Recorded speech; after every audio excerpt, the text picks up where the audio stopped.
Bonjour à tous, c'est Laurent d'Objectif Réussite pour vous présenter cette vidéo sur l'utilisation du principe de raisonnement par récurrence pour démontrer qu'une suite peut être minorée, majorée ou bornée si elle est les deux à la fois. Donc le principe de cette vidéo est de commenter une correction d'exercice. Donc nous allons passer tout de suite à l'énoncé de l'exercice. On nous propose une suite qui s'affiche à l'écran. Et on nous demande de démontrer que cette suite est minorée par 4. Donc nous avons fait le choix de démontrer que pour l'exemple que la suite était minorée. On aurait pu choisir une autre suite et de démontrer qu'elle était majorée. Nous allons passer tout de suite à la correction de l'exercice en commençant par l'écriture de la proposition à démontrer qui est dans ce cas-là pas forcément évidente puisque la proposition et la suite est minorée par 4. Mais comment traduire ça par une égalité ou une inégalité mathématique? En fait, ce sera une inégalité, c'est bien U de n supérieur ou égal à 4. Donc nous allons l'écrire. La proposition P de n, U de n est supérieur ou égal à 4. Donc cette inégalité traduit le fait que la suite U de n est minorée par 4. Donc nous l'écrivons bien sûr sans le petit brouillon en dessous. Nous pouvons passer à présent à la première étape du schéma de rédaction de la récurrence, qui est l'étape d'initialisation, où nous allons vérifier que la proposition est vraie au premier rang possible. Donc la proposition, je vous l'affiche à l'écran. Le premier rang possible étant 0, en fait, nous voulons démontrer que U0 est supérieur ou égal à 4. Or, d'après l'énoncé, je vous l'affiche aussi à l'écran, on m'a bien dit que U0 était égal à 4. Donc c'est fait, c'est direct, il n'y a pas beaucoup de calcul dans ce cas-là. On a bien U0 supérieur ou égal à 4. Nous pouvons donc dire P de 0 est vrai.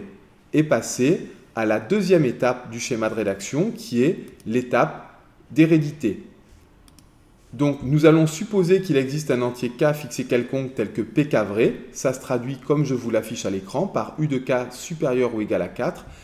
Et nous voulons montrer alors que la proposition est vraie au rang suivant, c'est-à-dire pk plus 1 vrai. Ça se traduit par la deuxième bulle que je vous affiche à l'écran. Comment on passe de l'un à l'autre? Simplement, dans la première bulle, l'hypothèse de récurrence, nous allons remplacer k par k plus 1 et nous obtenons directement pk plus 1. Donc, dans cette question, le but va être de partir de la première inégalité et d'arriver à la deuxième. Donc, nous allons la garder dans un coin de la feuille et commencer notre rédaction par pk vrai qui va impliquer que uk est supérieur ou égal à 4. Je vais sur la droite de l'écran vous rappeler la relation de récurrence qui lie un plus 1 et un, c'est-à-dire uk et uk plus 1. Donc nous voyons que pour passer de un à un plus 1, nous devons dans un premier temps multiplier par 2 puis ajouter 3. C'est ce que nous allons faire aux membres de notre inégalité. Donc nous allons multiplier les membres de l'inégalité par 2, un réel strictement positif, on ne va pas changer le sens de l'inégalité. Puis ajouter 3 aux membres de l'inégalité. Dans ce cas-là, quand on ajoute un réel, on ne change bien sûr toujours pas le sens. Nous obtenons donc 2uk plus 3 supérieur ou égal à 11, qui est plus grand que 4. Donc, nous avons bien uk plus 1 plus grand que 4, puisque 2uk plus 3 est bien sûr égal à uk plus 1. Nous avons réussi à écrire l'inégalité que nous voulions écrire. Nous pouvons donc écrire que pk plus 1 est vrai. Et passer à la troisième étape du schéma, qui est l'étape de conclusion, qui est une étape plus de rédaction, puisqu'on va écrire que la proposition, on a démontré que P0 est vrai et que si PK est vrai, alors PK plus 1 est vrai. Donc, d'après le principe de récurrence, la proposition est vraie pour tout n supérieur ou égal à 0. Nous pouvons l'écrire comme ça s'affiche à l'écran.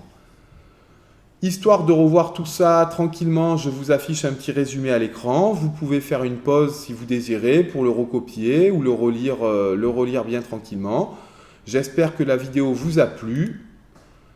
Moi, je vous dis au revoir et à bientôt, j'espère. Vous pouvez nous retrouver toujours pareil sur Facebook ou Twitter. Merci, au revoir.